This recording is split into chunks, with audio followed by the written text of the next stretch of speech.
It is Beyond the Box Score 2.0 version. The boys are back. Little blast from the past, Star Spangled Banter. Connor, you go first. This is going to sound completely crazy. Win me a few more games before you start dancing. That's all I ask. That is the difference between being good and being great. How about that segue right there, baby? Forward bounce, just get it out of here. You like that? And they let the team down on Sunday. Last call.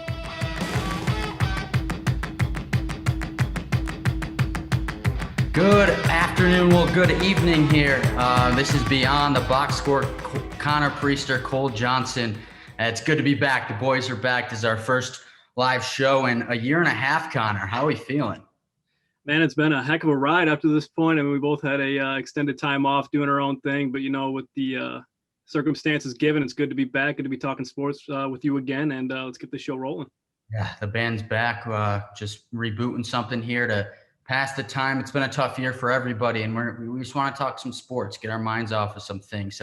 Heading into Thanksgiving week. It's a big week, especially in football, Connor. That's what we're going to be doing, talking a lot of football with you guys all around the NFL, especially this week. A big week, a lot of great games yesterday, a lot of good slated games coming up this weekend, and it all starts with 3 on Thursday. We'll get to it later, but what are we feeling about Thursday football on Thanksgiving this week? I mean, again, given the circumstances, it's tough because, with all the restrictions, I'm sure a lot of people aren't going to be with their families as much as they would like on Thanksgiving. But, there's nothing better than Thanksgiving football. I mean, even though, again, we're going to get to it later. I mean, the slates, aren't as intriguing as, some past years, a couple blag games. But, again, we'll get to it later. But, it's nothing better than holiday football. I mean, whether it's Christmas, whether it's Thanksgiving, or even sometimes that rare occasion on New Year's Day or, the day before New Year's. I mean, there's nothing better. Football and family, it's what it's all about. So this week is going to be an interesting one.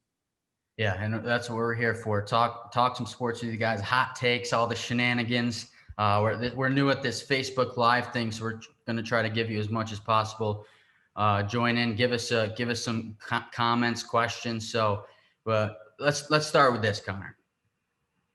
So first of all, a quick shout out to our band of brothers who created this show years ago, Kyle Powell, Chris Walker, and the professor, the prof, Drew Marshall. We will have you on sometime, no doubt. But sometimes the band has to split up, Connor. We all know that. They go their separate ways, different years of graduating. That's why Kyle and Chris left, getting a new job, the reason why for Drew's departure from Medaille College. Everything happens for a reason. And it's why Connor and I are here today, rebooting a show we thought ended a year and a half ago. You could consider it a loss. People say losing is bad. I think losing is bad. Hate losing. I hate losing more than you love winning. When you're a young kid, you lose a soccer game and go cry on the way home. Your parents say, "It's okay, kid. It's not about winning or losing." You grow up just to find out that, in fact, it is about winning and losing. You do everything you can to win, beat out people for jobs, be the best cook of your family's Thanksgiving coming up this Thursday. It's natural. It's the same thing in the NFL. Here's a quick analogy for you. For a very long time, the 80s and 90s, the Oakland Raiders were a fun spectacle. The black hole of fans, mean guys on the field. It's the Raiders. I love Chris Berman, the Raiders. When they moved to Las Vegas a year ago, so they're here in Las Vegas. Poor Oakland, losing out on one of their only two franchises. Sad day. They've been losing for a while, one of the laughing stocks of the NFL, but for a decade and a half. It's not okay to lose. But on Sunday night, Connor, the Las Vegas Raiders proved why losing is not 100% bad. That Sunday night game in an empty stadium in the betting place of the country against the defending champs who they beat last time. It seemed like an easy bet. You take the Chiefs by 20. The line was 7.5 in Vegas. It was made for a Raiders breakdown, a game for the Chiefs to blow them out. The Raiders just had one of the best losses I've ever witnessed. They played an incredible game with their backs against the wall and nobody on their side. It's a good loss. Never thought I'd say that. Sometimes you say it, but you don't mean it. I really mean it this time. If you disagree, we can talk about it later. The Vegas Raiders are for real, and they are a playoff team, Connor. I'm going to agree with you there. I mean, the way that they kind of went toe-to-toe with, and I'm going to get into it a little bit later because it's part of one of my segments as well, but the way that they went toe-to-toe with, the Super Bowl favorite right now, and a team that, if you take away the Pittsburgh Steelers, are the clear-cut Super Bowl favorite right now, and they look almost unstoppable. The offense is incredibly dynamic. The only question mark there really is the defense sometimes. But when you have an offense like that with Patrick Mahomes under center, I mean, they are a very tough team to beat. And Oakland went toe to toe with them. And it's something where, there aren't really those moral victories and a loss sometimes, especially in the NFL. You got 16 games and, but this is a moral victory to me. And the way that they went out, the way they performed, I mean, it just came down to almost kind of a missed assignment on that game-winning touchdown. Wide open receiver in the middle of the field, and Derek Carr threw that kind of game-ending, like, what was he kind of doing? But he's put in a tough spot, and he's trying to force the ball downfield. Mm-hmm. But Derek Carr is playing at a high level right now, and that defense it can be very high end sometimes too. They're a little hot and cold sometimes, but they're legit, and the team's kind of legit this year, and they're a team that might be able to make some noise in the playoffs if they get there, which I believe they will. Yeah, we got Bills country behind you. That flag, you're in Bills country. I don't know how you would feel about a moral loss. I don't know. I know you're going to break down sometimes, but I don't know if you're ever saying there's a moral loss. But yes, this one was for the Oakland. I said it again. Oakland Raiders. It's hard. You said it yesterday. I did say yesterday. Yeah. Yep. Raiders. Let's go, Connor. It's time for your Star Spangled Banter. Let's hear it. Yeah, you didn't really introduce it. So our opening segment is going to be called the Star Spangled Banter. We're going to mix in a few different segments now. We kind of got very vanilla with the first go around. So we're trying to keep you guys on your toes, trying to incorporate some new analogies, new little fun concepts here. But how do you start every single sports game? Star Spangled Banner. If you're in the States, Canada. If you're up north, but Star Spangled Banner. So mine going to be focusing on a certain rookie. No, it's not Joe Burrow. We're going to get into him later. Prayers for him and his recovery. But Justin Herbert. All right. A guy that, not a lot of people really knew a lot about. Kind of, yes, he was drafted this past season, but, coming in, kind of talking about, is Tyrod Taylor going to be under center in LA? Oh, what about this kid, Justin Herbert? Justin Herbert comes in after a freak accident happening with Tyrod Taylor and the training staff over in LA. And he's been the real deal. To me, especially now with Burrow going, he is the clear-cut favorite for Rookie of the Year. All right, the numbers that he's putting up right now. I mean, yes, he has some very good weapons around him. He's got a good offense with the Chargers, but for a 16-game average right now, we're looking at almost 5,000 yards, 40 touchdowns, and only 10 picks. If you put out a 16-game average right now, he is averaging basically 300 yards a game. Right now, he's got 22 touchdowns, 6 picks, completion percentage right around 70. And for a rookie, I mean, you go back and you look at some of the tape. I mean, some of the throws he's making doesn't necessarily scream rookie; it screams seasoned veteran. The anticipatory routes, the pocket awareness, the ability to throw nice little touch passes on a fade route into the corner. I mean, he's just looked like the real deal. And you don't necessarily talk about a rookie carrying a team to the playoffs, and especially that's not going to be the case this year. But if they had a competent defense, we could be looking at that. Just a little food for thought. Yeah, he's a good kid, smart kid. I believe he had as close to a 4.0 you could in college at Oregon. I think he was very overlooked. There was times people thought he could be the number one pick, but he got overlooked, I think, by a lot. I think the whole draft was surrounded around Joe Burrow, Tua Tagovailoa. A lot of people overlooked Justin Herbert, and he keeps his head down. He's a smart kid, and he's going to make plays. So that's going to be interesting for LA moving forward, Connor. But leading right into that, our top storylines of the week. And unfortunately, it has to start out with something that I was pained to see, and I'm sure a lot of other people are. Joe Burrow going down for the year.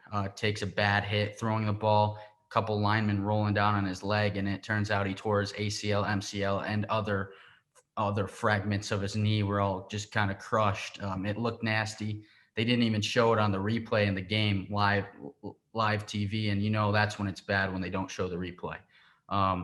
It's hard to see. He had the best season in college football history last year. People loved him. He was going back to his home state to play for the Bengals, and unfortunately, his first season ends short. Not only that, Connor, but you have the worry in the back of your head that it could prolong into next season. Yeah, it could almost, you don't want to, pin everything on an injury, but it could almost set him back even further. We kind of know the train wreck that Cincinnati has kind of been as of late. and I know you want to talk about it a little bit more, but we talk about tanking for a number one pick, but things like this could happen, especially in the NFL, where, especially a position like quarterback can make all the difference for a football team. And you hate to see a guy go down like that, but the one thing that I'm sure that you're concerned about, with the exception of, is he going to be okay? And we hope he has a great recovery. Is, if you're a Cincinnati fan, we're screwed if he's not healthy. And so it's just a big head scratcher, and it makes you really think about the whole concept of, trying to be bad to get a number one overall pick. Yeah, definitely not a fan of the tanking. That's something later I'd like. I know you're not, but probably if something you coming want to switch sports, I mean, Jack Eichel is trying to turn around the Sabres by himself. So yeah, it's brutal sometimes. It's a kind of a circle the wagon, and you just never stop and start tanking. Something I'll probably get into on Friday. But number 2, prayers for Joe Burrow. Number 2, we're throwing it up. Last night's Monday night game wasn't really in the cards to be a top storyline until what happened. The Rams came out and played a game, and Tom Brady had another one of his bad games again. It's something I know you have a lot to say later on about it, but big game last night. Rams come in and win that game. Shut down the Bucs run 100%, no run game whatsoever. Forced Tom Brady to go over the top deep downfield, which he's not good at, and the Rams come out with another great defensive showing. That's 2 weeks in a row stopping Russell Wilson and Tom Brady. Yeah, and those picks were bad. And we were talking about this last night too, when it was happening live. But we see Tom Brady when he's on, when he's on his A game, and then we see Tom Brady kind of like last night, where those picks he's throwing, I mean, it is just bad. And I know you were saying that he went from being in New England, where he was his whole entire career, to then going over to Tampa Bay. But to me, especially if you're Tom Brady, and especially going to be talked about as one of the best, if not the best, quarterback of all time, you're in week 11. There should be a good line of understanding and familiarity and chemistry with your wide receivers.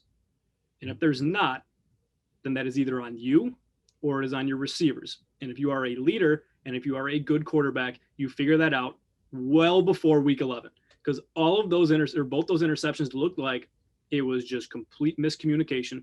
There was a mix-up in what the route was supposed to be. There was a mix-up in maybe the play. But no matter what the case was, you need to figure that out.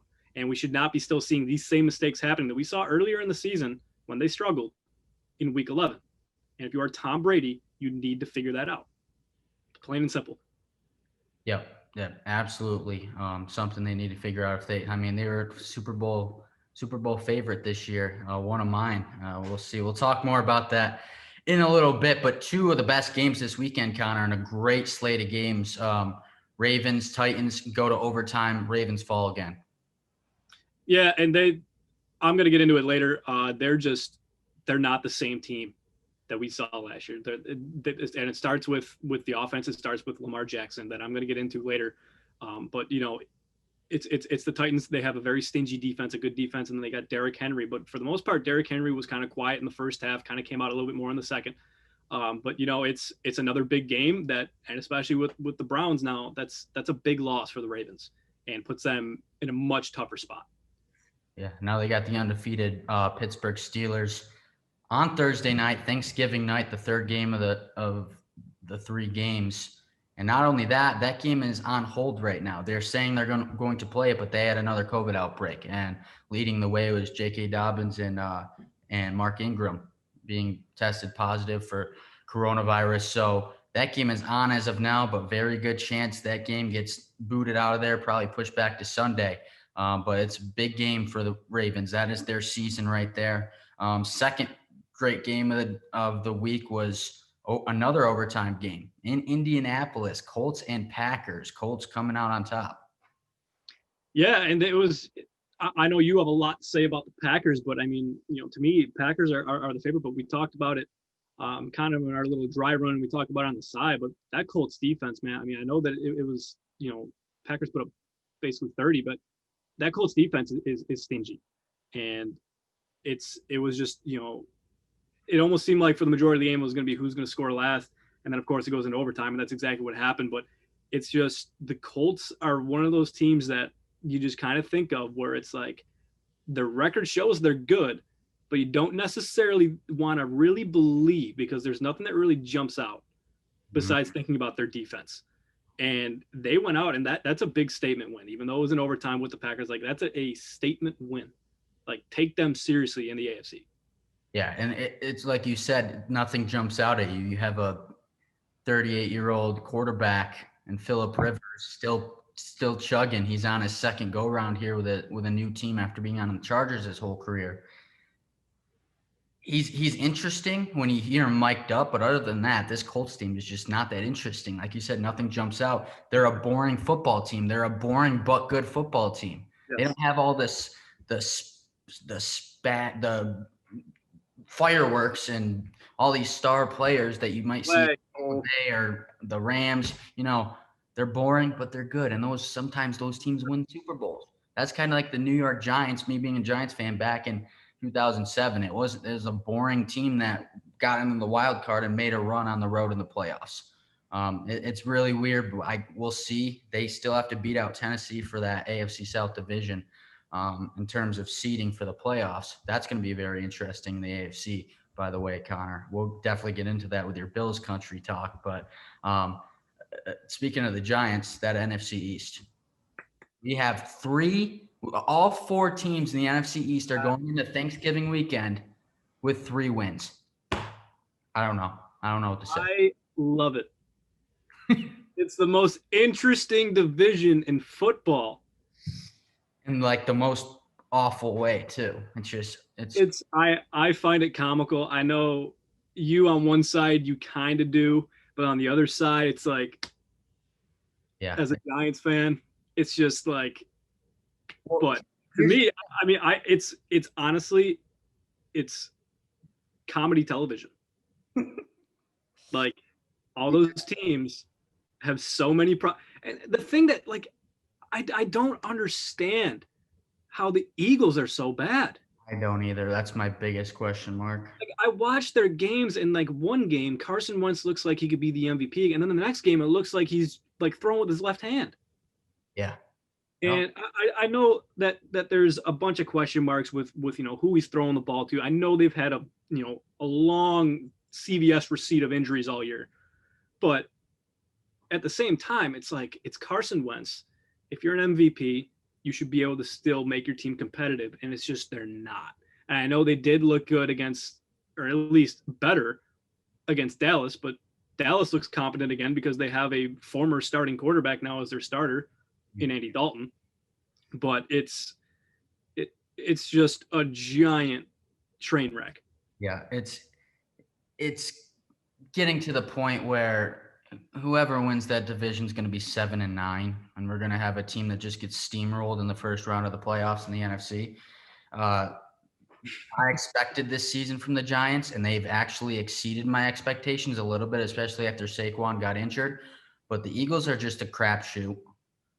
The Cowboys, respectively, are in a position because they lost Dak Prescott, but their defense is awful, and the Washington football team is just there. Like they are every year. They're just there. They'll scrape up a few wins, but they made the playoffs a couple times in this decade, just sneaking in, like when they had RG3 for a year, but they're just always there. They're in the way. Thankfully, the Giants beat them both times, but just it's a mess. So I'm going to sip my coffee and just pretend the NFC East is not a thing right now. And that's all I got to say. Heroes of the week. Let's go. All right. I'll start off with my lead one. Walk-off winner for Tennessee, Derrick Henry. He had a much better second half than in the first half. Really kind of came off a little bit more in the second, and capped the game off with a game-winning score. I mean, you saw that explosiveness on that run. Found the hole, kind of broke a tackle, and then he just had that breakaway speed where he just got in the end zone. He is my first hero of the week. Cole, yours. So this is a really, really weird thing to say. One of my heroes of the week, it's not a player. It's the Browns defense. The Cleveland Browns defense, Connor. Unbelievable. They made the Eagles look like a high school football team. We were talking about how bad the Eagles are right now. It was bad. They continue to struggle. The Browns just exposed them even more, all the Eagles' weaknesses. And it gave fantasy owners 20 points, Connor. I picked them up in fantasy. We want to take a side note on fantasy. I picked them up midweek because my defense had a bye. And they give me 20 points. And guess how many points I won by? 0.7. That's big time. I won by 0.7, and it's because I had a 20-point defense. It's unheard of. And so fantasy owners, you love them, but that Browns defense, it was a bad weather in Cleveland for a second straight week. I don't know. They're my hero, though. That's Another hero for the NFC East, too. My second and last hero of the week. I'm going to stick with the team as well. I'm going to go with the Broncos run game. All right, they finally got going a little bit. Gordon's been struggling a little bit. Lindsey hasn't been involved as much, but they both combined for over 160 yards. Melvin Gordon punched it in twice. Really kind of took the stress off of Drew Lock a little bit more, and they beat a good Dolphins team. So the run game really picked it up. I mean, and that's how they got the job done, because Miami's defense is, it's again under the radar, very good. Not a lot of people have been talking about the Dolphins until as of late, when they went on a little bit of a win streak, but had to have Melvin Gordon and Philip Lindsay do what they did. That was big for the Broncos, and that's a win that I don't think a lot of people thought they were going to get. Mm-hmm. Yeah. I don't know. I think it's once again, if we want to steer in the fantasy direction, Melvin Gordon finally showed up and helped lead me to a victory this weekend. But another player for me, hero, Connor, Taysom Hill. I have a lot of. It's bittersweet for me because I love to see it. He's a phenomenal player. All the things he can do. He's a jack of all trades. It's really cool to see. But in my other league, I was a victim of playing against a guy who was allowed to be in the tight end position and could play. So you basically have two quarterbacks. It's unheard of. I'm not happy about it. I think I might have lost regardless, even if he wasn't in there, but it's still annoying. But 233 yards through the air, 51 yards on the ground, 2 touchdowns. You can't get any better than that when you're coming in as a backup quarterback. Keeping the Saints the 1 seed in the NFC without Drew Brees once again. This happened last year. And he locked down. He's a hero because I think he's a hero for Sean Payton, because he locked down Sean Payton's decision to start him over Jameis Winston. He got a lot of criticism for that. But he made the right choice. I think he knows that Taysom Hill is going to be the guy who's he's not a full season quarterback that the teams will figure him out. But he's a good guy to stick in there for 3 weeks to win you 3 games before Drew Brees comes back. It's a 3-week decision. It's not a future of the Saints decision. I think Sean Payton played it well and made some people upset about it. But Taysom Hill has all the trades. He can run, he can throw, and he can win them a couple games until Drew Brees gets back. So Taysom Hill, hero of the week, even though it upset me a little bit in some ways. But that's about it. So that's it for me, Connor. Good news and bad news. The good news is Taysom Hill got his tight end eligibility ripped away in ESPN fantasy leagues. The bad news is you already played him, so yeah, that's a tough one for you. I don't know why they thought that was going to be a good decision. You have 2 quarterbacks in your lineup. Yep.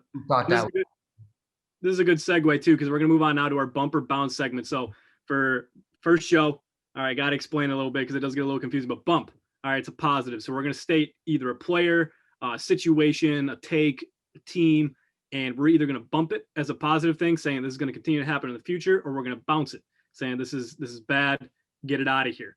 All right. So little segue here. My first bump is Taysom Hill will keep the Saints atop the NFC South. I am bumping that all the way to the sun, and I am going to die on this hill. No pun intended. All right. I called it in our little dry run. I even said it last week, and I'm bumping it again. All right. Taysom Hill is going to keep any defense guessing. Sean Payton is very creative, and the coaching staff they have in New Orleans is very good. Excuse me. I know Atlanta doesn't have the strongest defense, but they were guessing all day. All right. And just everything that Taysom Hill can do. I mean, even if you bring in Winston, excuse me, even if you bring in Winston, line him up under center, Taysom Hill is still a threat, because if he's on the field, you never know what's going to happen, because Jameis Winston could either throw the ball to Taysom Hill and then he's going to get something done with his legs. He's a tremendous runner as well. Or it's just going to, it just, swirls the brain of the defense, where, you have a quarterback technically who's also a wide receiver, who also can be a tight end, who also can line up in the backfield as a running back. Yeah. And it's mind-boggling. But Taysom Hill went out there and he proved it. He proved that he deserved to be under center in New Orleans for a very good football team. And they kind of have not the hardest schedule coming up either. So it's very favorable for Taysom Hill to keep doing what he's doing right now and put up some good numbers. So I even bumped saying that you could maybe even lock him in to your QB spot in fantasy, because now he's not a tight end. It's either he's on your bench if you have him, or you're starting him in your quarterback spot. Wow, that's a huge bump. Taysom Hill is the quarterback. Woo! QB1. But yeah, no, I agree. And keeping him there for a couple weeks, I think it's going to help the Saints tremendously. My bump of the week, Damian Harris, running back for the New England Patriots. He is now taken over as RB1 in New England. And I've said this for years. I'm going to take any running back out of the SEC over anyone else. I mean, just in recent history, you have Todd Gurley, who went off. He's on his way. He was on his way down the last year. People are unsure, but he's had a pretty decent year in Atlanta. Sony Michel was the lead running back for the Super Bowl Patriots 2 years ago. He's been hurt this entire year. So but I mean, you got Jesus Lord, I can't speak. Derrick Henry, Connor, I think is the most brutal back in the NFL. It's hard to take him down. He's great. And then Clyde Edwards-Helaire, joining the defending Super Bowl champs. He showed what he can do on the first game of the year on Thursday night. And that now Damian Harris. I've said this since mid-training camp. I spent some time covering the Patriots for my final internship. And he was the word I was hearing. I wasn't allowed on the field, but seeing practice film, hearing what I was hearing, he was by far the best running back in training camp, trying to find a spot for himself. But then he hurts his hand just before the season starts, so he missed the first 3 games. But I told somebody to pick him up in fantasy. He might be a sleeper. He might take the lead as their runner, and he has over the last couple of weeks. He had another week of double-digit touches on Sunday with a touchdown on the opening drive. They'll continue to feed him the rock, especially to limit Cam Newton on as many throws, because they don't want him throwing 40 times a game. They want to run the football, and they want to establish that. That's what they did for 20 years with Tom Brady. Establish the run, then start throwing over the top. The only reason they didn't feed him this much this week was because Cam Newton actually had a good day through the air. Great day for him, 365 yards passing, I believe, a couple touchdowns. And it was working. So, but yeah, Damian Harris, my bump for a player. Connor, you? Moving on, I am bouncing Lamar Jackson. All right. I do not trust him. I don't trust him throwing the football. He's shown his inability to throw the ball downfield, and it is absolutely killing the Ravens. All right, he was 17 of 29 this past week, but only 186 yards, touchdown, and pick. But I know Tennessee is a good defense. All right, but for a guy who's a former MVP, and again, I talked about this earlier with Carson Wentz, but the guy who's a former MVP who, because of him was, made his team a Super Bowl favorite going into the season. Like, people said they were going to figure out Lamar Jackson, and they did, but he's not making strides as a passer, and it is just hurting that offense right now. And especially when it comes to crunch time, where you're down in the game and you need to throw the ball, Lamar Jackson hasn't been getting it done. The only person he's shown consistently that he can for sure throw the ball to on a consistent week-to-week basis is Mark Andrews. And either you got to go out and you got to get him more weapons, or you need to figure out how he can throw outside the numbers and down the field. And so I don't trust Lamar. I don't, and it makes me not really believe in the Ravens as a whole this year. And even if they do make it in the playoffs, and I said this again on a dry run last week, that even if they do make it to the playoffs, they're not going to make it past the divisional round, if the wild card round. That they're not a team that I see in the playoffs that can do damage. I can agree with that, Connor. Ravens a bit spectacle right now, 2-game losing streak. We'll see what they can do on a short week on Thanksgiving night against the Steelers, if that game is played, like we mentioned earlier. But totally agree. It's tough to be riding the Lamar Jackson coach right now. But my bump, this is going to sound crazy. It took me a lot to think about it. This isn't for an entire season kind of thing. I'm looking at what just happened this week and what is looking ahead for the Tennessee Titans. So my bounce, is going to be Derrick Henry. I know I just spoke about him. I think he's easily the best back in all of football. He always turns out in the second half. You might keep him at 30, 40 yards first half. He's going to go for 60 plus in the second half. They wear teams down. This Tennessee team, they wear teams down, and Derrick Henry just does the rest. Hard to bring that big dude down. I can't imagine standing in front of him trying to tackle that guy. Huge. But hear me out this week. They play Indianapolis again. They just played last Thursday. This team is going to go all out on stopping the run. You have to make Ryan Tannehill beat you. You just have to make him beat you in the air. Frank Reich knows what he's doing. He's a good coach. He's going to be tough on this defense to get in and just stop Derrick Henry. So if you're fantasy, I know it's hard to take a guy like that out. I'm not telling you to do that, but it's just for this week, bounce the big fella. See, I'm actually going to disagree with you here because I think the only way that you stop Derrick Henry is by making Tennessee throw the ball, by putting up points and forcing their hand to have to throw the football. And I do not see Indianapolis getting a big lead on Tennessee. Yes, they just went out and put up 30 plus on the Packers, but I don't see that happening. And, you get Derrick Henry his touches, he's going to make you pay. He is going to figure out, and their coaching staff is going to figure out how they are attacking your running game. And they are going to figure it out, and they're going to find holes. And the dude is just giant, and he's fast. Mm-hmm. He's ridiculously fast for his size, and it's hard to stop a guy like that. So the only way and that's why he's doing what he's doing, because he's just a freak of nature and a freak of an athlete.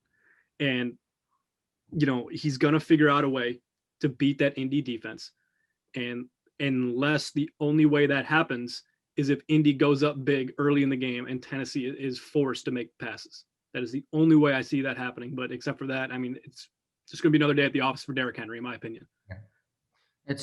I understand. I had to throw something out there, man. You never know. Colts defense is good. I didn't think you can see that easy. Yeah, I don't know. Who's your bump for a team? My bump for a team, we already agreed on. You talked about him earlier in your opening. I am bumping I almost said Oakland. Almost said Oakland, see? Las Vegas Raiders. All right. Not going to spend too much time on this. Already talked about it. They went toe-to-toe with the NFL's best. It was basically a moral victory. But, those fans that are still back in Oakland or now are following the team over to Vegas, just don't panic. I mean, you have a solid team around you. They're going to, it was a prove-it game. It was a loss, but they proved to everyone around the league that, they deserve any type of hype that they're getting, any positive feedback, everything. All right. Their team just completely changed what they were doing because they did not look like this last year. All right. And the emergence of Jacobs now kind of being a high-end running back. They got playmakers all around on the offensive side of the ball, and the defense is stingy. All right. And they're going to go out there and they're going to make plays for you. So if you're a Vegas fan, don't panic. Bump those boys up. Believe. Love it. And with John Gruden at the helm, anything can happen. That man knows what he's doing.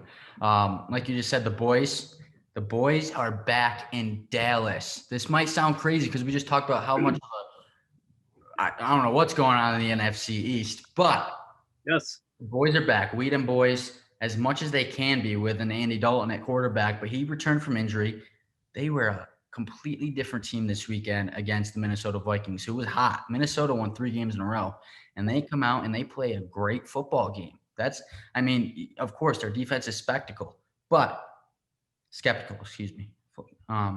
They are a good football team when they are able to keep it in check, get some stops when they need them, and let Andy Dalton just dump and dive to all these all the playmakers they have, because they have quite a few. I'll say it again, something always goes wrong for Dallas. And this year it's already happened. They lost Dak Prescott. That was the kicker for Dallas this season. I think they would have ran away with the NFC East if Dak Prescott was here the entire year. But now that they don't have a third-string quarterback or a guy they picked off the street under center, there's some competence under center now. Regardless, they'll find some way to throw this NFC East race, even after being thrown to the curb after that loss to the Eagles a few weeks back on Sunday night. They're going to find a way to screw something up. But for this week moving forward, going into Thanksgiving week, this is the team to bump. And this is a team that tragically always lets Dallas fans down, America's team, especially on Thanksgiving. I swear they always lose on Thanksgiving when they get They get every Thanksgiving game. They lose at home. It's a tragedy. This year, it's not going to happen. They're playing Washington, who I said is always just there. They're just there. I root for Alex Smith now that he's their quarterback, but they're just there. The run game has returned for Dallas. They ran for 180 yards on Sunday. If they can keep that up, Andy Dalton may find some time to go over the top to an emerging CeeDee Lamb, who's been a great rookie. Amari Cooper, they have Michael Gallup. Cedric Wilson has come out of the shadows. They have the ability to be an explosive offense. It's the defense that's a concern. But when they come up with stops when they need them, they're good. And that's what they did against Minnesota. But for the love of God, Dallas, don't break hearts on another holiday. Even though I've never been a Dallas fan, I'm a Giants fan since I was a kid. Hate Dallas, but right now, don't break anyone's heart. Just play a good football game on Thursday and have your 4th win of the year. It's definitely an intriguing bump. I mean, I definitely feel more confident in that team, now that they're not, like you said, picking guys up off the streets to play for them. Yeah. Never even heard of these guys before they stepped up under center for Dallas. But, Andy Dalton, I mean, he was a proven starter. I mean, not the best for the last couple of years, but now they got someone who's, relatively competent, slinging the ball around. I mean, it definitely makes them a little bit more of, contenders for the NFC East, which is hilarious. Huh. Yeah. But I'm going to move on now to, I know a team that you were very high on last week. All right. I am bouncing the Miami Dolphins. Yeah. And my question is, Tua time expired. Got pulled early. Bold take because it's only his 4th game, but continue. I like it. Whether it was for performance or health concerns, his performance was not pretty. All right, you want to go out with all the hype and everyone talking about Tua this, Tua that, talking about how impressive he's been so far this season. You can't struggle like that against the Broncos in a game that you should win when you have national media attention on you, saying how you could potentially contend for the AFC East with the Buffalo Bills. And this is not a homer opinion. This is not me being a typical Buffalo guy saying that Buffalo all the way this time going to the Super Bowl. No, this is not that. I am not that person. All right. And anybody that knows me knows that as well. I'm not a homer. But yes, the Broncos, again, sneaky on paper with stats and, where they are in ranks with passing yards and rushing yards as a defense. Yes, they are not the worst. They're not the best, but they're decent.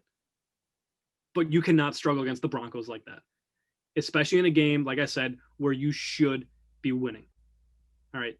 And to me, that says more about Tua than it does again for the Broncos. And we talked about it last week. We said the defense can get you to playoffs, but then the offense gets you through the playoffs. And it's kind of starting to unravel a little bit. The defense did their job. The offense didn't step up. QB gets yanked. I think it's a bad look.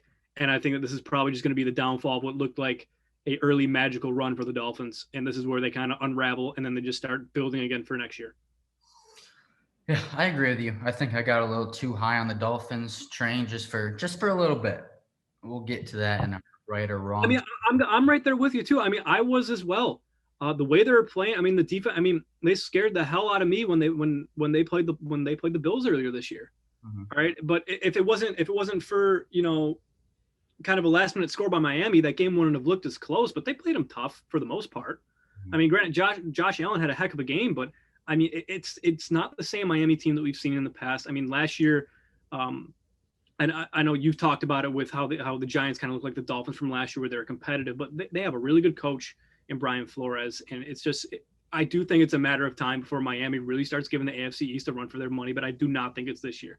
I think that it was just early season success, and now it's all just going to start to unravel.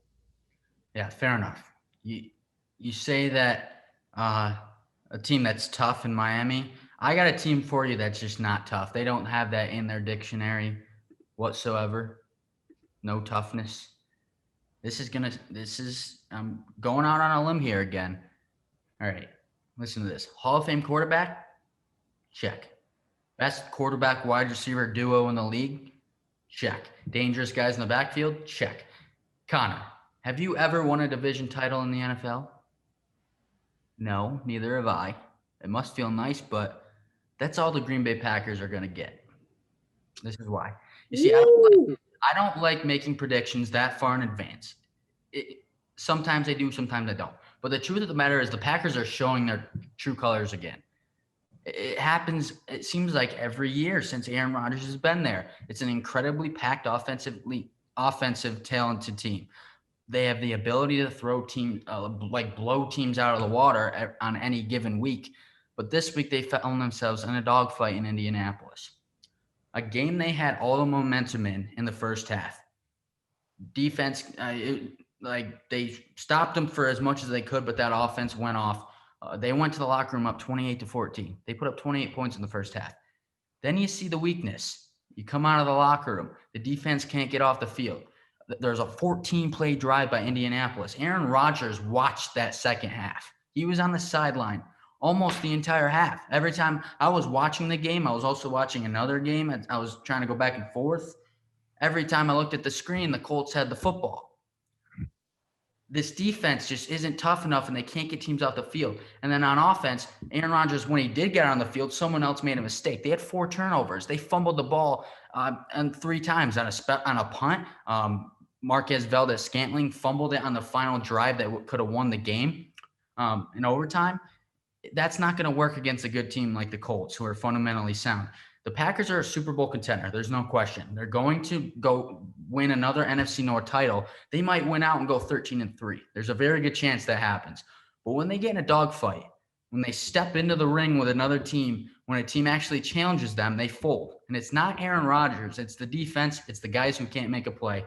Fumble on special teams, fumble on the game-winning drive. Was it one game of bad turnovers? Maybe, but it doesn't make up for the lack of physicality and the lack of responding to a challenge. When they're not challenged, they're the best team in the NFC. When they are challenged, they're a division winner without a Lombardi trophy, and that's what it's been in the entire Aaron Rodgers reign outside of his one Super Bowl. That's that. I love it. Personally, I love it. Was not expecting that, but you kind of left me without words because I know how much you love Aaron Rodgers. I just was not expecting you to kind of go off like that. But I'm right there with it. I mean, again, it's you have a future Hall of Fame quarterback. Again, the early season success, the success that they even had last year a little bit. It's just tough, and it's really just hard to read. It's one of those teams again where it's like they're hard to read a little bit, like because one game again, they can look like they're going to be a Super Bowl contender, and then one game again, everything falls apart, and it's just a slippery slope, and they just couldn't get it done. I mean, I understand the concept, but again, I just don't know if I'd bounce them right away. I mean, it's hard. They're going to, I think, stomp all over the Bears on Sunday Night Football this coming week. But like I said, they might win out and go 13-3. But if I'm looking into the future, NFC's tough. AFC is probably by far going to be the most intriguing playoff to watch. But the NFC is still tough. And there's a lot of offensive-minded guys on there, coaches in that league. And Matt LaFleur is going to have to keep up with them. It's just they got to get stops on defense. They got to get tough. Sure. For sure. All right. You ready? I know you always love this part. Oh, boy. It's Homer time, baby. This is our segment that we kind of carried over. Excuse me. Oh, my goodness. That we carried over from, the first go around. We each get, roughly around 2 minutes to talk about our individual home teams. Obviously, you haven't watched the show before, born and raised in Buffalo, Bills fan. So I'm going to get this thing going. Not too much time, but yes, if you're a Buffalo fan, that Dolphins loss makes you feel much more comfortable. I already gave you my thoughts and opinions on the Dolphins, their situation. I don't think that it's ever going to come down to week 17, Buffalo versus Miami for the division. I don't think it's going to happen. I just think it's just something that would be, great for the fairy tales, great for the storytelling. Realistically, though, coming up, you have the Chargers, the 49ers, the Steelers, the Broncos, Patriots, and then again, just like how I mentioned, ending it against Miami. Realistically, I see them beating the Chargers. I see them beating the 49ers, losing to Pittsburgh, beating Denver, beating New England, losing to Miami, only because the division will already be won and the starters will rest. However, the pessimist and the negative me inside of me that doesn't always come out, but always haunts my heart, sees Buffalo beating Pittsburgh, but then losing to Denver the following week, or losing to the 49ers and beating Pittsburgh the following week. Because we all know what happened last year on prime time. Yes, I know it was a different team. It was a different offense. Big Ben wasn't under center, but it was a tough game that Buffalo played. But again, they didn't have the same offense that they have this year. They didn't have Stephon Diggs. They didn't have this year's Josh Allen, but they went out there and they beat Pittsburgh last year at Heinz Field on prime time to basically clinch a playoff spot. So you never know what can happen. Same go around this year. You never know what can happen. But, a couple guys coming back. Levi Wallace activated. Matt Milano hopefully 100% soon. Wallace definitely big in the secondary, probably their second best corner, no doubt. And it's just going to be a big help in the pass game. Matt Milano is just a staple in that Buffalo defense. Bye week definitely helps with everybody getting back to 100%. But realistically, I see an 11-5 finish. AFC East champs. Fingers crossed. Go Bills. They make you want to shout. Or cry. Maybe both at the same time. You never know what you're going to get. That only happened once, and that was when they ended the drought. That's good. Now they need to end the drought of winning a playoff game. Wouldn't that be something? Next step. I think a win this year for the Buffalo Bills would be to get to the AFC title game. Maybe lose it, but if they can get there, I think this season is a win. I don't know about you, but I think that's a huge win for Buffalo. Let's shift to the Giants. They had a week 11 bye. So I'm going to stick with the same. There's nothing to evaluate this week. I'm going to stick with the same idea I had last week. They have exceeded my expectations in the fact that I myself and a lot of people thought they were going to be a one-win team, especially after the loss of Saquon Barkley to injury. This team is tough. They're going to give you their best shot every week. They have bought in to Joe Judge. I think he is an incredible addition to this coaching staff and the new face of the new culture in New York. A lot of guys have felt the presence of Joe Judge, another guy from the Belichick tree. He was the special teams coordinator in New England. He knows how to play tough football and be fundamentally sound, and that's what's going to win you football games in the near future. I've mentioned it before. The Giants are the Dolphins of last year. People expect them to lose. They hang in there. They string a few wins together. They're not tanking to get a top pick. They don't need a top pick. You want to know why? Because they bought in on Daniel Jones being their quarterback. He's not going to be flashy and be the best quarterback in the league. If you let him do his thing and just if he stops turning the ball over, he can be a very competent and winning quarterback in this league. There's a reason the Giants went ahead and took him as the 6th pick in the draft a couple years ago, and everyone was losing their mind. There's a method to the madness. You don't just do that for no reason. They saw something in him, and I think we've seen it in the past couple weeks. And he can run the football too. He can use his legs. So, they have exceeded my expectations in the terms of they can go out there and give teams a hard time. They're not a cakewalk. You now run into a situation where the miraculous run to the division title somehow in the crap show of the NFC East, it becomes more difficult because Washington and Dallas won this weekend. I by no means expected the Giants to be close to winning the division. They are tied with the rest of the division right now, and it's unbelievable. If they want a chance at the division, Week 12 is a must-win. They're playing Cincinnati, who is without Joe Burrow now, because they end the year with Seattle, Arizona, Cleveland, Baltimore, and Dallas. That could very well be a lose-out situation, Connor. Like, they could lose those last 5 games. So they have to beat Cincinnati. If they go 4-12, whatever, 5-11 would be ideal because they'd be still at the bottom tier, but they're not getting a top pick. They can get a sneak like a no-show guy, someone you're not looking at that they pick up, and he's a great success. If they lose this weekend, Cincinnati, throw everything out the window. Everything I just talked about, throw it away. They'll lose the last 6, go 3-13. They'll be right back in the wagon they've been. And it's just they're going to – I don't know. I can't explain it. It's going to be a circle of the wagon. Here's the message from Joe Judge this week, Connor. We did not come all this way just to fall back into the wagon again. We're going to rise up and win this game against a team with a fallen hero. That's Joe Burrow. They don't have him. They got a backup quarterback. We have the advantage. I want to see you give everything you have like it's a playoff game or a game for the division. This is do or die. Do you want to lose out and be at the bottom again? Or do you want to show the rest of the league that we can win this game, steal another upset in the final 5 games, and setting ourselves up for a winning season in 2021, which you have not had in 5 years? This is it. Tame the cats. Let's go. That's the message from Joe Judge. Shading away from your inspirational message, I started laughing when you said Daniel Jones can even run the football, because all I thought of was him falling over on the 10-yard line. Yes, I know. I get it. But if you watch them play the second time around, the man had 2 rushing touchdowns, and he can use his legs. As long as he doesn't look up at the scoreboard and fall down. I know. Legs. I'm not saying Daniel Jones is going to be an outstanding quarterback in this league, but he's going to be able to win some football games. Absolutely. To what they've been doing. And I'm going to touch on that real quick. And we've had this talk off camera before, but watching a couple Giants games this year too, I see a little bit of, the promise that Daniel Jones can bring with the same, not on the same level. And by no means am I comparing the two before anybody jumps out at me on this, but I see a little bit of the promise that I saw in Josh Allen a couple years back, even last year as a passer.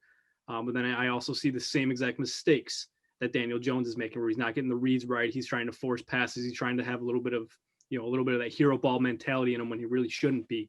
But there definitely is some promise where, Jones will go out there and he'll make passes that, that leave you saying, wow, all right, there's something with this kid. There's something we can kind of build around. But then at the same time, he'll go out there and he'll force a ball into, quadruple coverage, and he'll get easily picked off. But, I wouldn't be the happiest if I was a Giants fan, just because it's still the same losing when, I imagine when you're growing up, it was much different than what it is now. So, I wouldn't be the happiest, but definitely I'd be happy with the results a lot more this year. So, you never know. You never know what's going to happen next year.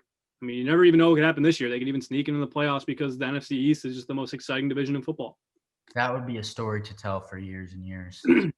That would be a story to tell my grandchildren if the New York Giants in 2020 make the playoffs. It'd be a 30 for 30, no doubt. The NFC East, I don't even know. What if I told you there was a division that was so bad? It might take 2 days to come up with a name for that thing, but anyway. That'd be bad. All right. Where Connor and Cole were right, and where Connor and Cole were wrong. You started off. What do we got? You want me to start it off? Well, Cole, I got to tell you, I was looking at everything that we said in the last couple of weeks, and there's not much I was wrong about. Not much. So, I'm just right all the time.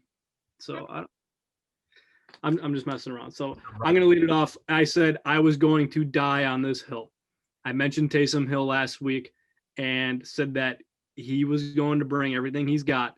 He is going to be a very serviceable starting quarterback with the absence of Drew Brees, because he literally broke every rib and punctured a lung. And I'm going to die on this hill that he can still get the Saints a division title.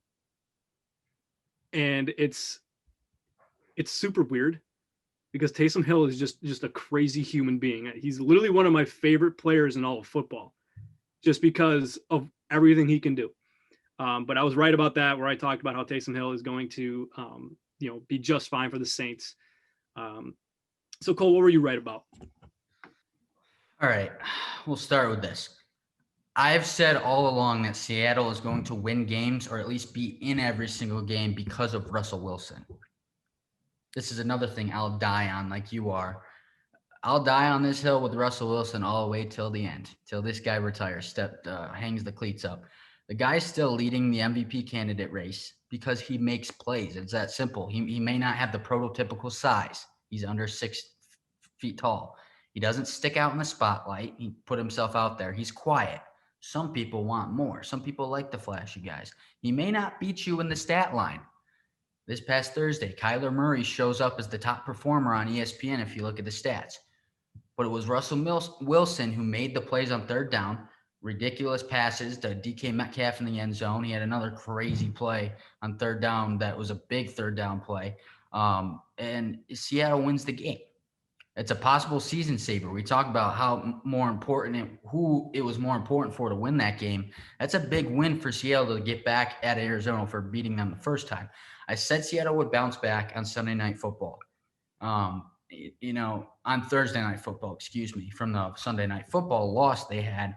Russ isn't going to let a division opponent beat him twice. Secondly, Arizona was on a short week coming off a miracle win against Buffalo. Sorry, Connor. Emotions are high. DeAndre Hopkins is calling out Bills players for dunking on them 2 days before they have to play against a prepared Seattle team. This was a shoo-in pick. They have to play a prepared Seattle team. They came out a little soft. It wouldn't be as much as an offensive shootout as the first time was. It's just how it works. Like, these are NFL coaches. They'll make adjustments from weeks prior. It was destined for a Seattle win and a game for Arizona to come back down to earth with. I said 27-21 Seattle. It was 28-21 Seattle win. So close on the score. I wish I got it right on, but I mean, everything still went exactly as I thought planned. So that was it. Yeah, we're along the same lines where we completely agreed on one thing, and that was that Russell Wilson was our MVP right now.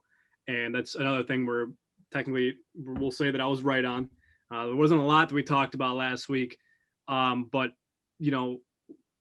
obviously you just mentioned he was kind of being chased by Murray, and he just beat Murray head to head. All right. He made the plays that Murray couldn't make. And Russ is again, I'm going to stand by it. He's still my MVP in the National Football League this year. So moving on, one of the things that I was wrong about,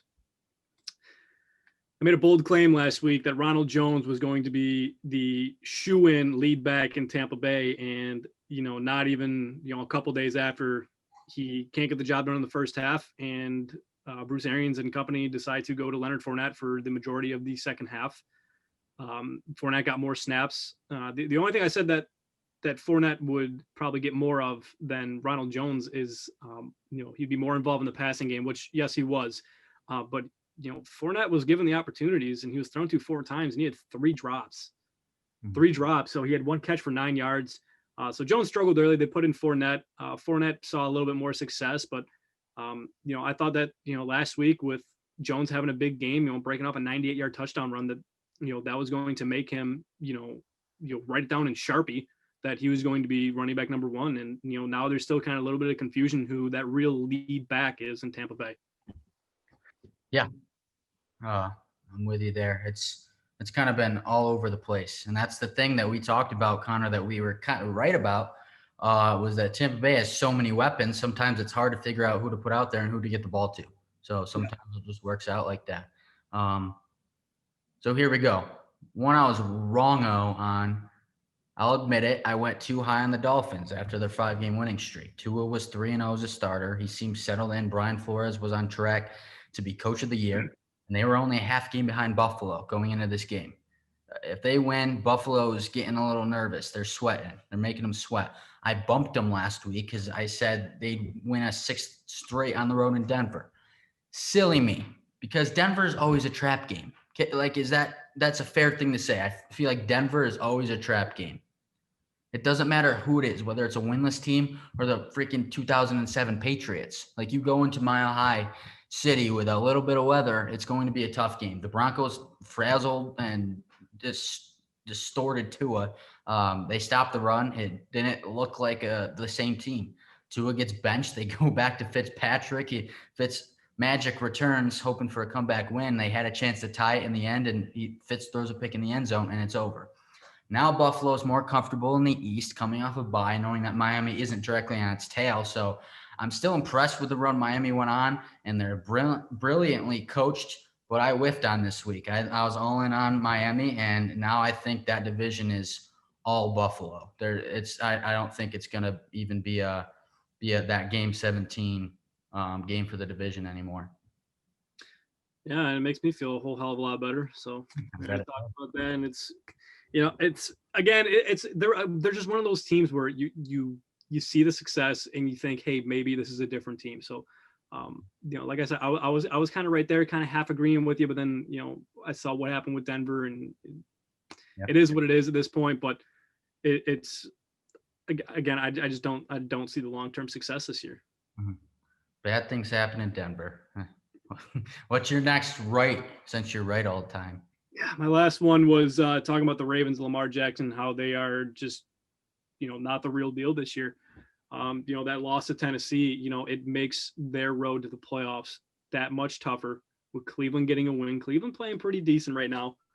And again, I already made the claim earlier, even if they get to the playoffs, they're not going to make it past a wild card. And if they do, they're never going to make it past the divisional round. And they're just not a good football team right now. The defense is very, very, very skeptical. Lamar Jackson is not getting it done through the air.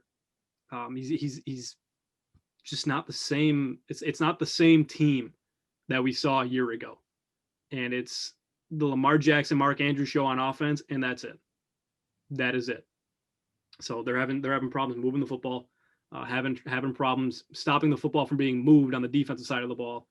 And I'm not high on them. I don't believe in them, and I don't see them, if they get to the playoffs, making any noise. I'm with you there. It's going to be tough, and they're playing a unbeaten Steelers team on Thursday night. So I think we'll see how they can bounce back from a couple of losses. They've been used to losing the last couple of years, so it's going to be huge to see how they bounce back. Now I'm going to be wrong again on this one, and I'm kind of going to tie two wrongs into one here. I was wrong on Tampa Bay. Again, I thought they had what it took to be a Super Bowl winning team. Emphasize the run early on, win the field range battle. You go over the top with a plethora of great wideouts, with one of the best to ever do it under center and Tom Brady, and a good defense. They have the formula to win football games in this league. Can they still be that team? I think, of course, they can. But fool me once, shame on you. Fool me twice, shame on me. I thought the blowout loss to New Orleans was a one-time blunder, Connor. And then last night was number 2. Here's the thing. They have what it takes to play if they play to Tom Brady's strengths. Tom Brady's strength is not throwing over the top all the time. He was 1 for 9 with 2 picks when he threw the ball deep. If this team's going to finish the season strong, make a strong push in the NFC playoffs, Bruce Arians needs to get out of his own head and stop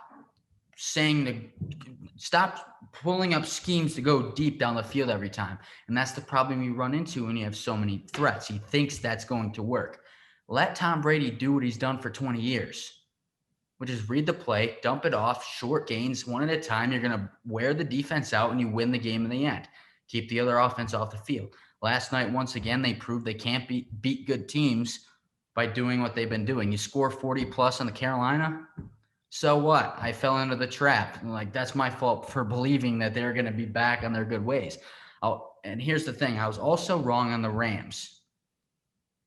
I bit my tongue for weeks, Connor. I said this to you last night. I was like, I'm going to bring this up. I loved the Rams going into this year solely because this is basically the exact same team, same coach team that they were when they went on that miraculous run 2 years ago to get to the Super Bowl. It's the same exact team. And I think last year they just had a down year, like a sophomore slump. Everyone's overlooking them this year. They can still win the NFC West, which is the best division right now in terms of wins. Everyone left them out after they lost that Buffalo game. Why? I'm not sure, because they erased a 25-point deficit. They didn't just get blown out. They were, and they came back. It's not easy to do. I've liked them all year, and I've just been afraid to say it. Sean McVay out-coaches other coaches like he did last night, and when Jared Goff gets time to throw, he's a great quarterback, and I think the league needs to figure that out or you're in trouble. This team has that potential to do what they did 2 years ago. Wrong on 2 things last night, and that's that. Now, here's where I'm going to slightly disagree with you. I do think that the Rams do have a good football team, but what makes them great is when Jared Goff can be consistent. And to me, in the NFL, what separates good from great is consistency. And last year, you saw a down year for Jared Goff, but then even this year, you kind of still see the shades of him not being able to effectively extend the field, throw the football downfield, and come away with, those big yardage, high touchdown games that, we kind of saw a couple of years back. And what really stands out is, why they were so good at throwing the ball last night too, is because they were using their best targets. All right, Cooper Kupp and Robert Woods both came out of the game, with 10+ catches. And Robert Woods kind of hasn't had the same year that he's used to having. he's the guy that's going to go out there and he's going to make 10 catches a game. And he hasn't been having that as much this year. He hasn't been getting looked at. Sometimes they use one or the other, but when they're using both effectively, that's when they're most dangerous, because they got two really good playmakers that, you get the ball in their hands, they're going to do something. They're going to extend the play. They're going to get yards after catch. And, when Goff is getting time, he should be making those passes. But again, his last two seasons are way too much of a roller coaster for me to really put him in that great category. I think he's good. I don't think he's great. And that is just where I slightly disagree with you. And I think it really just comes down to quarterback play and also being consistent on the defensive side of the ball. Yeah, I can agree with you on that. And that's why I've also been afraid to say, because they have been inconsistent. But I think last night was the turn of the tide where the Rams are like, we're not messing around anymore. We're going to play good football, consistent football. And I think that can carry through with them the rest of the year. And that's why I think they're a very scary team right now that a lot of teams aren't looking at. So before we preview Thursday's games, Connor, for Thanksgiving, we got some people here on the feed. One of them being Dave Barrett, one of my dad's coworkers, saying, "Go Cowboys." I just hyped him up. I hope you like it. James Meiser-Cola, one of our buddies back from Madai College, he says he has the same Bills country flag on display in my room. So he's loving your flag. He's also going to probably send you a very strongly worded text message after this. It's pronounced Miser-Cola. It's not a hard I. It's Miser-Cola. So I feel like we've had this debate for years now. I've heard it from the man himself. It is pronounced Miser-Cola. Also, I don't want to throw this out there, but I will because it's fun. James said that you blocked him last night. Is that true? Fact or false? That cannot be discussed on the air. So okay. All right. So I know he's watching. So I'll explain this. I will explain this. James Miser-Cola, great dude. All right, real big into sports. He's a great kid, but he acts like he is Adam Schefter or Ian Rappaport with everyone he talks to about sports. And I am not necessarily the biggest college football guy. I have admitted that before. I don't really pay attention to it. I will sometimes, look up, who big guys are coming into the draft. I understand it's probably pointless. Oh, you're a big sports guy. How don't you pay attention to college football? Because, that's who ends up coming in the NFL. But to me, I'd never got into paying attention to one school or paying attention to a bunch. I don't think it's the same football. It's not super entertaining for me. So he'll blow up my phone every Saturday saying, "Turn on Fox right now." And I'm like, "James, I know why you're telling me this. I'm not doing it." And he's like, "Well, you're missing a heck of a game." And I'm like, "James, I don't watch college football." And then he'll continue texting me the updates from the game. And so I jokingly told him, if you text me again, I'm going to block you. And he starts texting me again, and he says, "Wow, what a win by Army," in like all caps with exclamation points. I'm like, "James, you're getting blocked." And so then he texted again later asking about something. I don't know. I think it was the other day. It was like the anniversary of the butt fumble. And so I like messing with him. So I responded with the sender you are trying to reach has blocked your number. For more information, please go to Apple with apple.com as a link attached to it. Connor played a fast one on you, James. Hey, he texted me already. I told you he would. That the pronunciation is correct that you said. James, thanks for watching. I wouldn't have it any other way than you texting me updates all the time. He just texted me as well saying thanks for the correct pronunciation. So glad we have a loyal supporter. Thanks, James. Thanks for watching. Another Madai guy, Steve Hostinsky from Michigan, our Detroit guy, says Lions will slap on Turkey Day. We'll get into that. That's a good segue into our next picks here, Steve. We'll get to you in a second on that. Lions taking on Houston in that first game on Thursday. Patricia Packard, go Bills. Great to see you guys together again. Awesome. That is my Nana, and I'd like to give a big shout out to them. My Nana and Papa, they have been huge supporters of me and you, and my grandfather, my Papa, he's kind of been itching for us to kind of do this for a while. I remember when we were doing it, he would always be like, "Hey, come on, when's the next show coming out?" And it was just, he listens every single time we put something out. He pops in his headphones and he sits there and he'll watch. And I don't know if he's watching live with my Nana right now, but he'll for sure be watching when we run it back and post it later. So big shout out to them, and thanks for all the support, and love you guys. Good stuff. Love the support. And then lastly, Tyler Compton from Moravia, my hometown. Let's go Giants. What's up, Cole? Hi, Tyler. How's it going? Go Giants. But yeah, we'll go back to that Steve Hostinsky comment on the Lions. Let's jump into our picks, our predictions for our Thursday, Thanksgiving Day, Turkey Day football. Connor, what do we got? I think you kind of agreed, but also kind of laughed with what I wrote in our notes page here. Houston, Detroit. All right, we talked about all day. There really aren't that great of matchups. It's not going to be the greatest of football. To me, I'm sorry, Steve, if you're still watching, man, but this is just a blah game to me. Like there's nothing intriguing about it. There's nothing at stake. It's just like, cool, we got football before we eat dinner. Like I don't really have anything more it was great to see how Houston played last week. JJ Watt was absolutely a man on a mission last week. Offense played a little bit better, but they're just not the same Houston team. I mean, they have terrible management from top to bottom. Detroit is still trying to pray that Matt Stafford can still return to normal form and carry Detroit. But, to me, this is just it's nothing interesting to me. But I see Houston taking down Detroit 27-17. Okay. Yeah, I got Houston 24-20. I think it's going to be one of those games where neither team are really playing for anything. Other than one of the top picks in the draft, it's really draft pick position at this point. When you get late in the season for a Thanksgiving game, it's still going to be a good game. I think there's not going to be a blowout either way.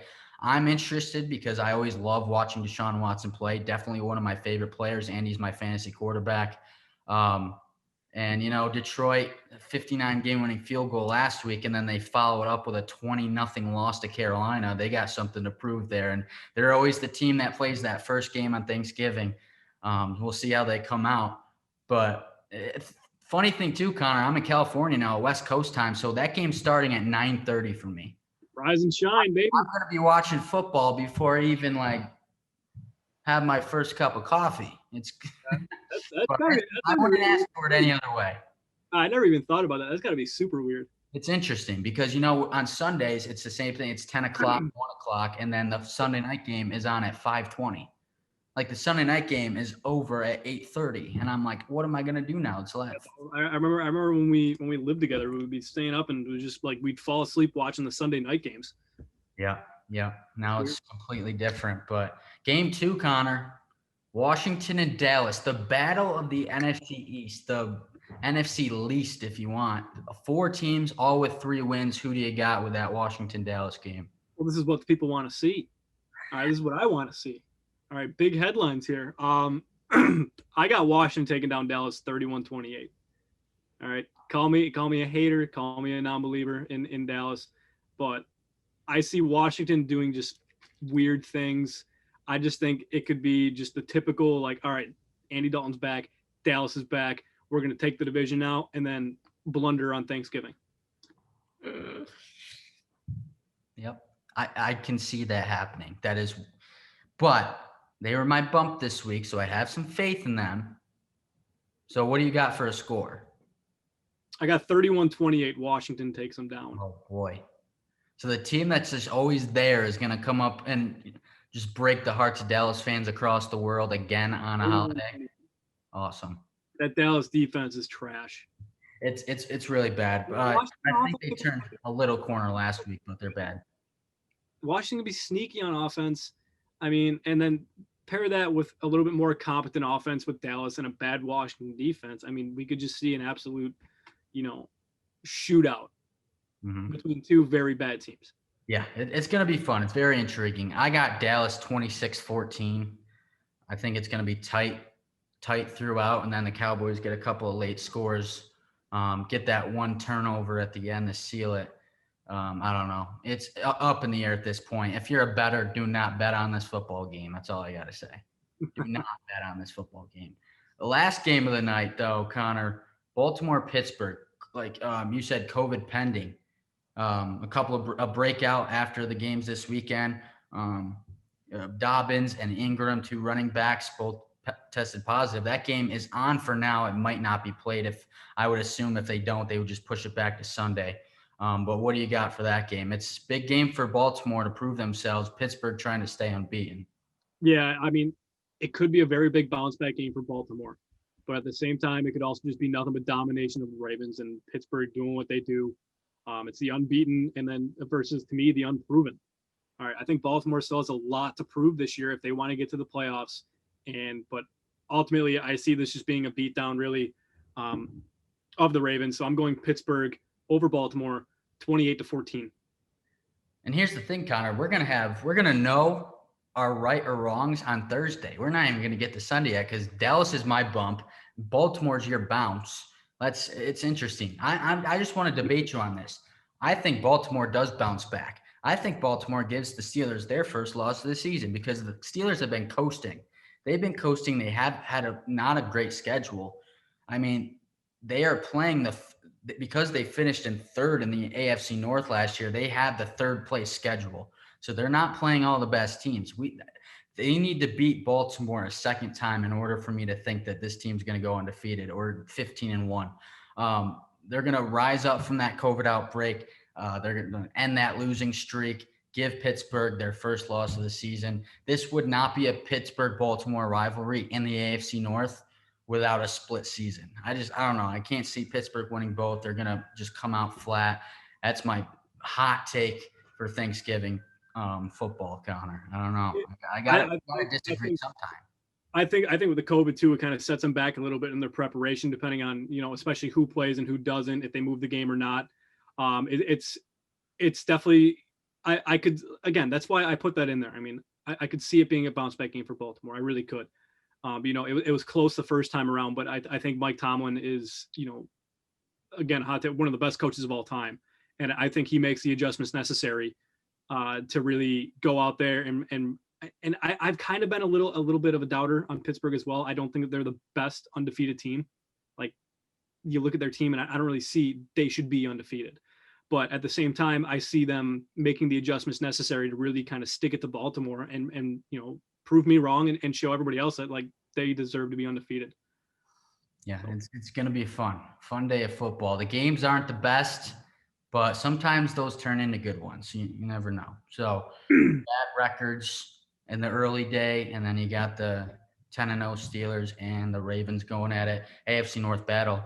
But it's been a fun day so far, but we're here. We're at the last call, Connor. What do you got for your last call?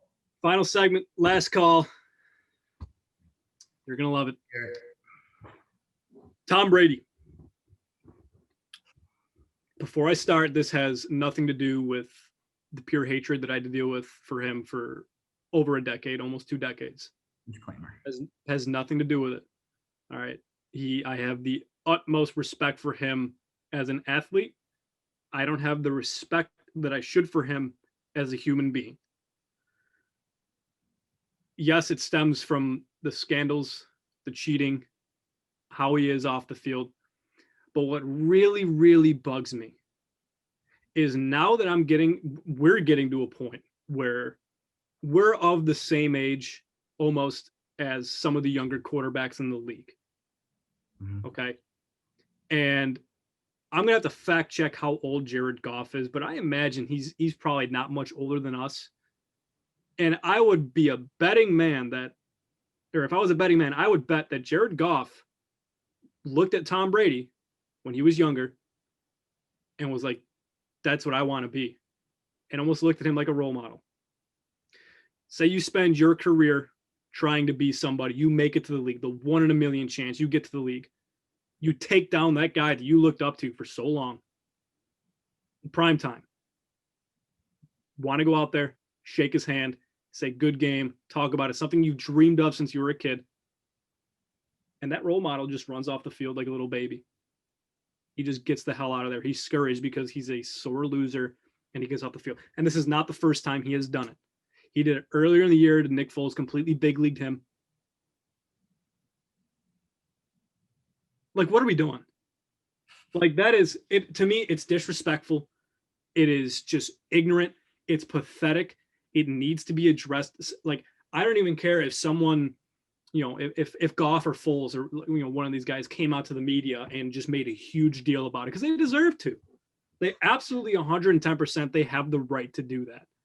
And now, a lot of people can also say that this is going to get blown out of proportion, or all the little things like that shouldn't be worried about. But again, put yourself in a young man's shoes. All right. He went out after he beat the Chargers, after Tampa Bay beat the Chargers. He spent a pretty decent amount of time with Justin Herbert after the game, talking to him, because he beat them. He loses to the Chargers.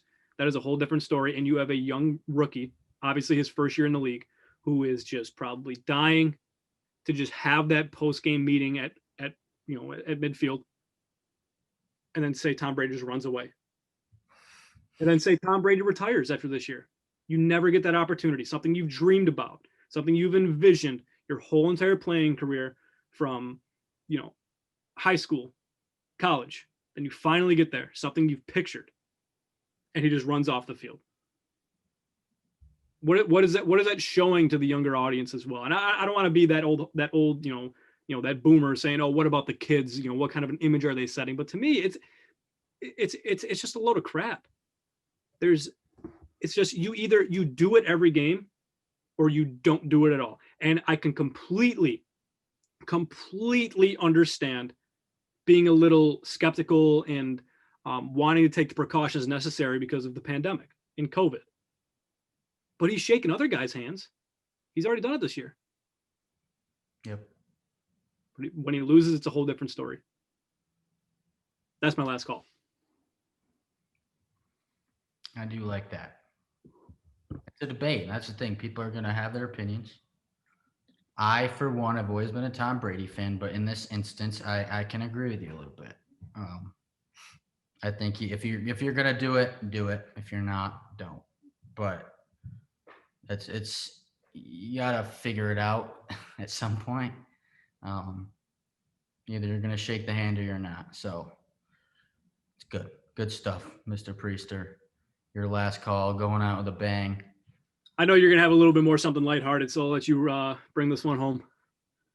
Yeah, I'm not going to get overly upset about someone or something. I'm going to keep it a bit light this week. Something I've talked about before, and it's the fact that the NFL it's superior to other sports leagues.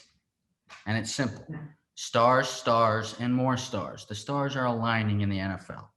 There's always transcending players that will catch everyone's eye in the sport. It's the reason some people want to watch the sport. It's why they fall in love with a team in every league. The NBA, you got Larry, Magic, Julius Erving, Michael, Kobe, and LeBron. In the MLB, your Mantle, Yastrzemski, Eckersley, Pedro, Jeter, now Mike Trout in this decade.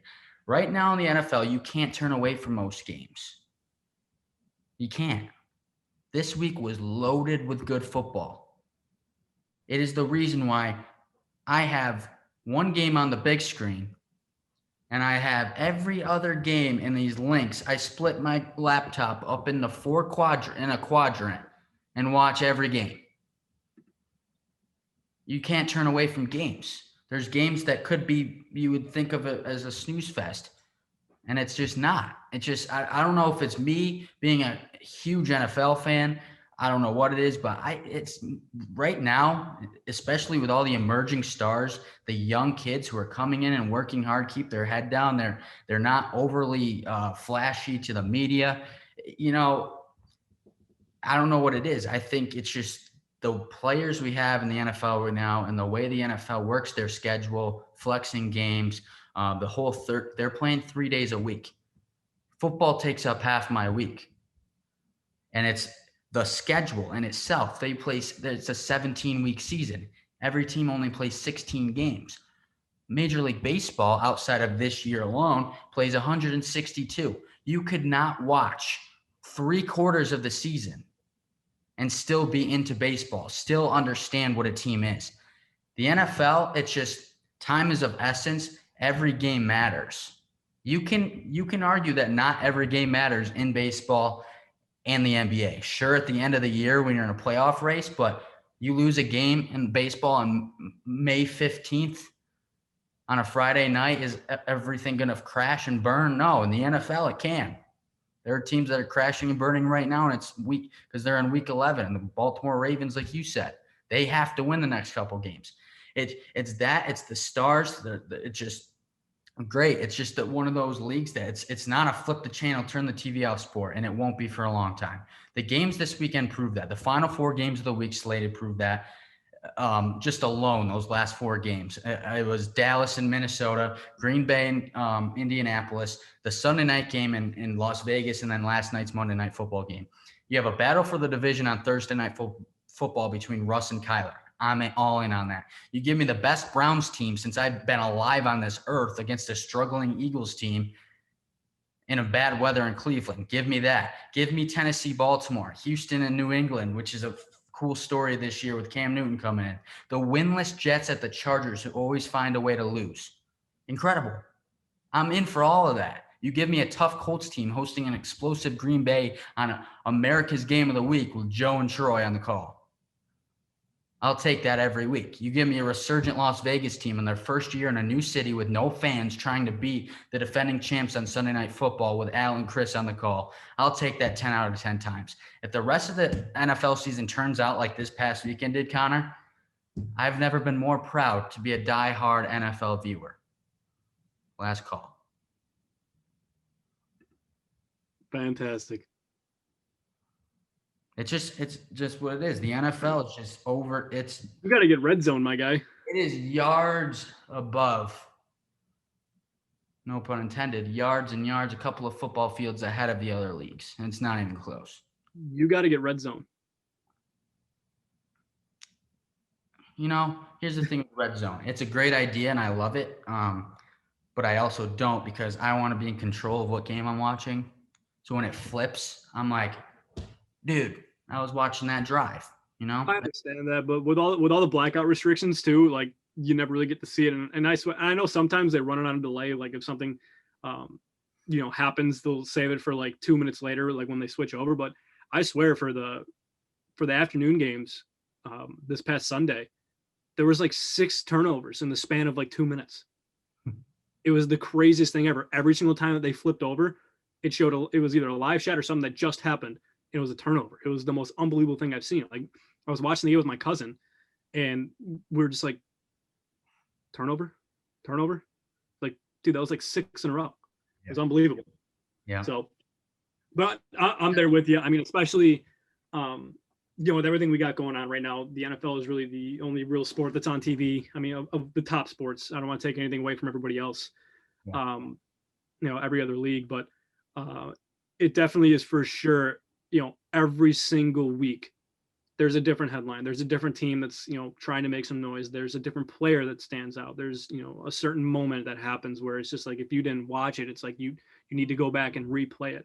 Every week, there's been something different. It's just been a very intriguing NFL season thus far. And I think it's definitely what people need right now. They need a little bit of, take a step back from everything that's going on right now and just watch some good football. Especially if you're a sports, even if you're not a sports fan, maybe just turn it on and just take a break from reality for a minute. But it's great to have right now. And I couldn't agree with everything you said more. I think it was very, very nicely put. And I wouldn't have been able to say it better myself for sure. So, yeah, it's just, and like you said, every week there's a story and every week it matters. When you only play 16 games in a season, every game counts. Oh yeah. And nothing to take away from the NBA, MLB, and NHL. I love watching all of them. But sometimes it gets to the point where you're not every single game is crucial. You have NBA games and they sit their starters in the second and third quarter. There's no surgence on let's go win this game. You have to play all 4 quarters. It's just not the same. And some of those other sports, and the NBA and MLB and NHL did a terrific job this year in how they handled their season that was in the dust for a while. We weren't sure how we were going to play it, but the fact that I think also timely, the NFL season came at the point where they were able to play the entire season with no disruptions. Obviously, they have some COVID cases, but they're keeping it under control, and that's why they're getting a lot of attention right now because they're able to play an entire season. So it's tough to put, but hey, we got some more just to finish this off. Connor, your pops, he commented, say, I'm definitely watching. Thanks for the shout out, and it was me, pops. So he's watching. Also, Jared Dolan, Red Zone, definitely worth it. That is my cousin. He's directly right above me. He's housing me now. So beautiful. He can just come in and sit down. Like I had to send him a text saying that we're going to be live, so I can't be bothered until I'm done. So I imagine he probably was just watching to figure out when I'm going to be done. Yeah. Right. Yeah. So that'll wrap it up. Show 1, episode 1, back in Beyond the Box Score 2.0. Connor is there in beautiful Buffalo, New York. I'm over here on the West Coast now. And my lovely girlfriend, Taylor Murray, her apartment here in Murrieta, California. Thank you guys for joining and watching. Connor, it was a great first one back. Absolutely. I'll definitely try to get some people on here and talk some more sports. For sure. It's been a pleasure, my guy. All right. Join us on Friday. We're shooting for Friday. We'll go Tuesday and Friday live here on Facebook. Thanks for watching Beyond the Box Score. So long.